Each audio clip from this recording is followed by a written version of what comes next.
ये एलजी का double door fridge है और इसमें क्या हो रहा है कि डाउन पार्ट में मतलब नीचे की साइड बिल्कुल ही कूलिंग नहीं हो रही। जहाँ पे यहाँ पे क्या है एयर का फ्लो आना चाहिए वो चीज़ बिल्कुल नहीं आ रही है, बिल्कुल नाक के बराबर एयर का फ्लो है। तो यहाँ पर एक अच्छे से कूलिंग होना चाहिए, जो कि कूलिंग नहीं हो पा रही है। जैसे कि हमने यहाँ पर वाटर वगैरह रखते हैं या फिर वेजिटेबल्स वगैरह रखते हैं तो यहाँ पर बिल्कुल ही ये चिल्ड नहीं हो रही। तो नीचे की साइड अगर चिल्ड नहीं होती तो वहाँ पे क्या दिक्कत रहती, या फिर नीचे की साइड जो है कूलिंग प्रॉपर नहीं हो पाती तो वहाँ पे क्या दिक्कत रहती, इसी के बारे में ये वीडियो है। और आपके सामने भी अगर ये समस्या आ रही तो आप उसको कैसे ठीक कर सकते हैं। ये जो बोतल है वो बिल्कुल ही चिल्ड नहीं हो पा रही है, मतलब इसका पानी जो है बिल्कुल नॉर्मल है। तो इस तरीके की दिक्कत आ रही तो आप उसको कैसे ठीक कर सकते हैं। तो फिलहाल यहाँ पे सबसे पहले हमें इसको सारा जो सामान है इसका ट्रे वगैरह है और बाकी आइस क्यूब जहाँ रखते हैं वो सारी चीज़ हम जो है हटाते हैं। उसके बाद जो इसके सामने का पैनल है वो हम उसको ओपन करते हैं। तो फिलहाल यहाँ पर जो है अभी इसमें 2 स्क्रू लगे होते हैं, ये आप देख रहे हैं। यहाँ पे थोड़ा मैं कैमरे को नीचे साइड करता हूँ इससे कि आपको क्लियर नज़र आ जाए। तो आप देख रहे हैं यहाँ पर 2 स्क्रू लगे होते हैं, किसी में 3 लगे होते हैं। यहाँ पे जो है तीनों या दोनों 2 स्क्रू या फिर 3 स्क्रू हैं तो आप उनको ओपन कर लें, या फिर वहाँ पे कभी कभी ऐसा होता है स्क्रू नहीं होते हैं, लॉक होते हैं तो आप स्लाइड करके भी निकाल सकते हैं। तो फिलहाल यहाँ पे दोनों स्क्रू हैं, आप दोनों बारी बारी से ओपन कर लें और उसके बाद जिस तरीके से आपको ओपन करना है उसी तरीके से सारी चीज़ फिट करना है। इस चीज़ का भी ध्यान रखना है। फिलहाल मैं फिटिंग करके भी आपको दिखाऊंगा, बट इसमें जो फॉल्ट है पहले हम वो चीज़ चेक करते हैं कि इसमें फॉल्ट क्या है, नीचे कूलिंग क्यों नहीं हो रही है। यहाँ पर जो सेटिंग है वो भी फ़िलहाल सेट है, मतलब जिस तरीके से होना चाहिए उसी तरीके से नॉर्मल है। सेटिंग के बारे में मैं थोड़ा डिटेल से आपको बताऊंगा, बट इससे पहले जो एक कैप होती है इस कैप को हम रिमूव करते हैं। इस कैप को आप रिमूव करेंगे टेस्टर या फिर कोई पतला पेंचकस हो, जिसकी वजह से आप जो है इसकी कैप को बाहर ले लें और उसके बाद अंदर एक जो होता है स्क्रू लगे होता है। ये जो कैप होती है इसलिए पर्पज़ से लगाया जाता है कि स्क्रू जंग ना खाए, इसीलिए कैप का यूज़ करते हैं। तो कंपनी इसीलिए देती है। तो कैप आप जब काम कर लें तो कैप ज़रूर लगाते हैं। तो यहाँ पर ये स्क्रू, इसको आप ओपन कर लें। ओपन करने के बाद जो होगा सामने का पैनल बाहर आ जाएगा। अच्छा, एलजी जो रेफ्रिजरेटर होता है वहाँ पे एक ही स्क्रू लगा होता है और ये आप देख लें यहाँ पर भी बर्फ़ जमी है इसकी जो सामने पैनल है, ठीक है, नीचे की साइड। तो इसको हम थोड़ा सा बाहर लेते हैं और फिर उसके बाद जो है पेंचकस की मदद, इसको क्लास की मदद से आप बाहर ले सकते हैं, ठीक है। और नो क्लास भी ले सकते हैं, कोई दिक्कत नहीं, उससे भी बाहर आ जाता है ये।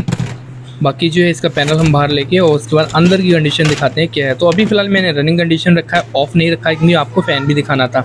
तो फ़ैन यहाँ पर वर्किंग कंडीशन में कोई दिक्कत नहीं है, फ़ैन प्रॉपर चल रहा है। इसमें बहुत ज़्यादा बर्फ़ जम गई, पहाड़ जम गए, आप देख सकते हैं कि किस कदर की बर्फ़ है, यहाँ पर बहुत ज़्यादा बर्फ़ जमी है। तो ये जो बर्फ़ है, बर्फ़ जमने का क्या रीज़न रहता है इसी के बारे में हम बात करेंगे। प्लस बर्फ़ क्यों जमी है, दूसरी बात ये नीचे भी कूलिंग क्यों नहीं हो रहा, हालांकि फ़ैन जो है प्रॉपर वर्क कर रहा है।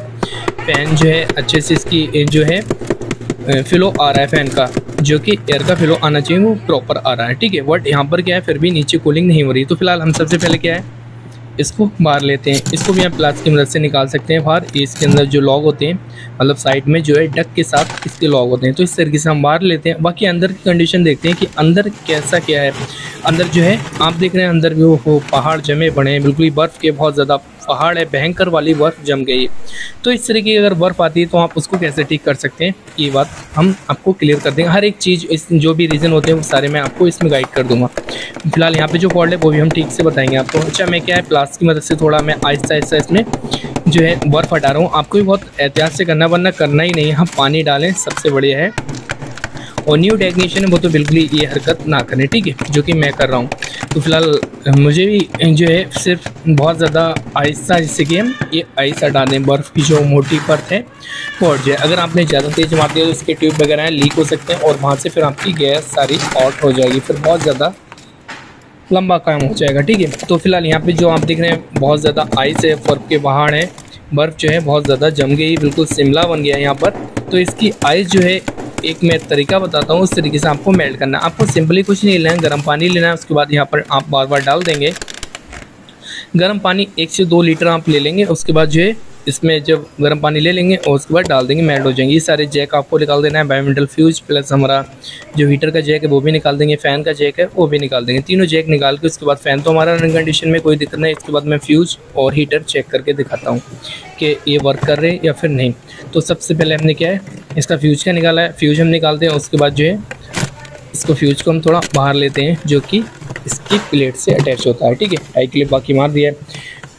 ये जो वायुमंडल फ्यूज है ये बिल्कुल ही मतलब वर्क नहीं कर पा रहा है। मतलब जो फ्यूज है, फ्यूज को जिस तरीके से काम करना चाहिए वो काम नहीं कर रहा है, क्योंकि फ्यूज सेंस नहीं कर रहा है। फ्यूज के अंदर मॉइस्चर वगैरह बहुत ज़्यादा चला गया। बाकी हम मीटर से भी चेक करते हैं। ये बिल्कुल हमने अभी आइस में रखा है, और जो आइस में होता है वायुमंडल फ्यूज, तो मीटर को क्वांटिटी के रेंज पे सेट करेंगे, उसके बाद इसको चेक करेंगे तो यहाँ पर अलार्म का साउंड आना चाहिए।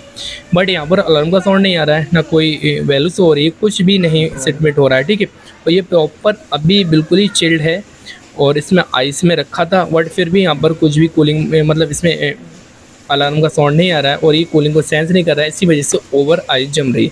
अच्छा, और भी रीज़न है वो मैं आपको बताता हूँ, बट उससे पहले हीटर हम चेक करके दिखाते हैं।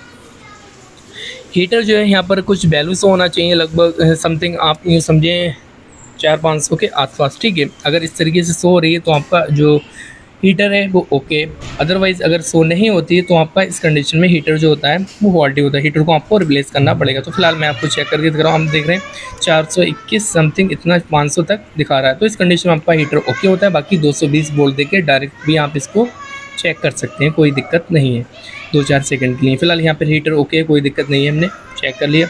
बाकी इसका जो सेंसर है वायुमंडल फ्यूज वही ख़राब है, इसी वजह से यहाँ पर ओवर आइस जम रही है, कूलिंग को सेंस नहीं कर पा रहा है। इस वजह से जो है यहाँ पर भरपूर आइस है, आप देख रहे हैं बहुत ज़्यादा मोटी परत जमी है इस कॉइल पे पूरी, इसी वजह से नीचे कूलिंग नहीं हो पा रही। अभी फ़िलहाल हमें क्या है, इसको आइस को मतलब जो भी इसमें है वर्क, इसको मेल्ट करके उसके बाद जो है दिखाते हैं आपको आगे का। तो सिंपली आपको कुछ नहीं करना है। सबसे पहले आप पानी लें, जो पानी गर्म करा है, उसके बाद जो है एक प्लास्टिक का मग या ग्लास वगैरह ले सकते हैं, उसमें पानी डालें, और जो भी आइस है बहुत जल्दी मेल्ट हो जाएगी। ठीक है, उसके बाद आपको एक चीज़ मैं और बताऊंगा साथ में, ये जो आपने आइस तो मेल्ट कर दी, ड्रेन ट्रे देखना है पीछे बैक साइड जो है ओपन हुई या फिर नहीं। अच्छा, इसको भी हमें एक पाइप कनेक्ट कर देना है। ये पाइप जो है इसका जो है गल गया था, तो हम एक पाइप कनेक्ट कर देंगे। उसके बाद जो है पाइप कनेक्ट करने के बाद जो है इसमें पानी गिरना स्टार्ट हो जाएगा। तो सबसे पहले क्या करेंगे, कुछ नहीं करेंगे। सबसे पहले जितनी भी हम आइस है वो सारी आइस मेल्ट करके, आइस जो भी हमारे हैं इसके अंदर, वो सारी नीचे डाल देंगे। और उसके बाद जो है आइस जब प्रॉपर मेल्ट हो जाएगी उसके बाद जो है हम इसे सेंसर अटैच करेंगे। बट इससे पहले जो है आपको कुछ नहीं करना है, सिंपली इसमें आप इस तरीके से पाइप को कनेक्ट कर दें। तो यहाँ पे जो है हमने इसका वायुमंडल फ्यूज आप देख रहे हैं ये LG का है, तो हमने इसको ले लिया है। और उसके बाद जो न्यू हमने सेम आपको ओरिजिनली वायुमंडल फ्यूज लेना है, बाकी जो है इसमें पत्ती के साथ अटैच करना है।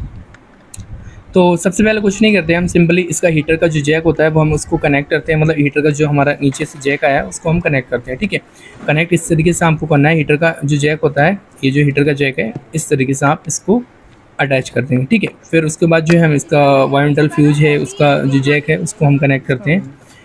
ये जो वायुमंडल का फ्यूज होता है इस तरीके से आप कनेक्ट कर दें। ठीक, उसके बाद जो इसका सेंसर होता है वो सेंसर हमें इस तरीके से आपको लगाना है इसमें। ठीक है, जो प्लेट की साइड, जो इसकी डिस्क लगी होती है वो प्लेट की साइड होना चाहिए, इससे बिल्कुल मिलके सेट का के बिल्कुल ही इससे आप लगा दें। ठीक है, फिर जो इसका टाइट क्लिप उसको अच्छे से टाइट कर दें। और उसके बाद जो है हम इसका फैन मोटर है उसको हम इसमें लगा देते हैं। फ़ैन मोटर जो है आपको उसकी वायरिंग ध्यान रखना है, इसकी वायरिंग ध्यान रखना है, वायरिंग साइड से करते हैं। उसका फ़ैन मोटर जो है इसका जैक भी हम लगाते हैं, और जैक लगा के जो है इसकी जो वायरिंग होगी एक्स्ट्रा वो हम आगे की साइड ले लेंगे, जिससे कि जब हमारा फ़ैन चले तो उसमें वायर टच ना हो। अगर वायर टच होंगे तो जाहिर सी बात है आपका जो ब्लेड है वो रुक जाएगा, फिर आइस जमना स्टार्ट हो जाए। अच्छा, जो भी रीज़न होते हैं, हीटर ख़राब होता है तब आपकी ओवर आइस जमती है, फिर आपका फ़ैन मोटर ख़राब होता है तब ओवर आइस जमती है, फिर इसका सेंसर ख़राब होता है तब भी ओवर आइस जमती है। इसी वजह से नीचे कूलिंग नहीं हो पाती है। या फिर कभी कभी आपका जो है टाइमर ख़राब हो जाता है, फिर भी ये दिक्कत आती है कि आपकी ओवर आइस जमती है। मतलब टाइमर जैसे कि फॉर एग्जांपल हीटर को ऑन नहीं कर रहा है तो आपका कंटिन्यू कंप्रेसर ऑन रहेगा, तो टाइमर भी आप चेक कर लें। तो फिलहाल यहाँ पे जो मेन रीज़न रहते हैं, बेसिक जो दिक्कतें आती हैं ज़्यादातर यही आती हैं, आपका वायुमंडल फ्यूज़ खराब होता है, फ़ैन मोटर नहीं चलता, या फिर आपका हीटर ख़राब होता है। ठीक है, 3 प्रॉब्लम LG के डबल डोर रेफ्रिजरेटर में सबसे ज़्यादा आती हैं, जो कि नॉन इन्वर्टर है। तो फिलहाल हमने इसको फिट कर दिया है। बाकी इसका जो साइड मतलब पैनल है इसको हम थोड़ा सा हाथ से ठीक कर देते हैं, जिससे कि ये फिटिंग आ जाए बिल्कुल प्रॉपर। ठीक है, उसके बाद एक स्क्रू लगा होता है, इसमें हम स्क्रू टाइट कर देते हैं, और यहाँ पर एक कैप लगी होगी वो भी हम कैप इसमें अटैच कर देंगे, जिससे कि इसके स्क्रू में जंग ना खाए। तो फिलहाल यहाँ पे जो है स्क्रू टाइट कर देना है। फुली टाइट करने के बाद जो है हम इसको सिंपली इसकी कैप है वो उसमें अटैच कर देंगे। ठीक है, कैप लेना है और कैप ज़रूर लगा देना है आपको ध्यान से। तो कैप लगा दी हमने। बाकी इसका सेटिंग जो है, अगर आपको ज़्यादा चाहिए तो आप 6, 7, 8, 9 पे कर सकते हैं। फ्रीज़र में ज़्यादा कूलिंग चाहिए, अदरवाइज़ आपको कम चाहिए नीचे की साइड तो फिर आप मतलब 9 पे, 8 पे, 7 पे कर सकते हैं। और नीचे की तरफ कूलिंग ज़्यादा चाहिए तो 3, 4, 5 पे रखें। इसमें क्या है, इसकी जो मतलब ट्रे, इसमें 2 स्क्रू लगे होते हैं, जैसे कि मैंने आपको दिखाया था कि इसमें 2 लॉक होते हैं ऊपर, वो लॉक अटैच हो जाएंगे। उसके बाद यहाँ पे दोनों स्क्रू आपको बारी बारी से टाइट कर देना है फुली। और उसके बाद जो है यहाँ पे चिल्टर वगैरह या जो भी ट्रे रखी होती है उसमें आप ट्रे फिट कर दें। और फिर जो है हम इसको रेफ्रिजरेटर को ऑन करके और उसके बाद नीचे फ़ैन का फ्लो देखते हैं कि अब फ्लो आ रहा है या फिर नहीं आ रहा है। फ्लो नहीं जा रहा था, रीज़न यही था कि इसका फ़ैन मोटर प्रॉपर नीचे नहीं पहुंचा रहा था एयर को, क्योंकि वहाँ पे क्या होता है, आइस बहुत जल रही। अभी फ़िलहाल बराबर आ रहा है, एयर का फ्लो एकदम प्रॉपर तरीके से यहाँ पर फ्लो आ रहा है। तो ठीक है, इसी तरीके से आपको वर्क करना है। बाकी इसकी सेटिंग जो है, आप अगर ज़्यादा कूलिंग चाहते हैं तो आप थोड़ा ज़्यादा पे कर दें, ठीक है। तो फिलहाल यहाँ पे कूलिंग एकदम प्रॉपर है, कोई दिक्कत नहीं। बाकी ऊपर का जो फ़ैन है एकदम बिंदास चल रहा है, मतलब फ्लो आ रहा है। बाकी हमने 3-4 पेज पे कर दिया है, नीचे की साइड भी कूलिंग होगी और ऊपर की साइड भी कूलिंग होगी। अगर ज़्यादा चाहिए ऊपर तो आप थोड़ा ज़्यादा भी कर सकते हैं, ठीक है। बट हमको नीचे ज़्यादा चाहिए तो इसे 3-4 पे रख लें। तो अगर ये वीडियो पसंद आए तो वीडियो को लाइक कर दें, चैनल पर न्यू विजिट किए चैनल को सब्सक्राइब कर दें। Thank you for watching.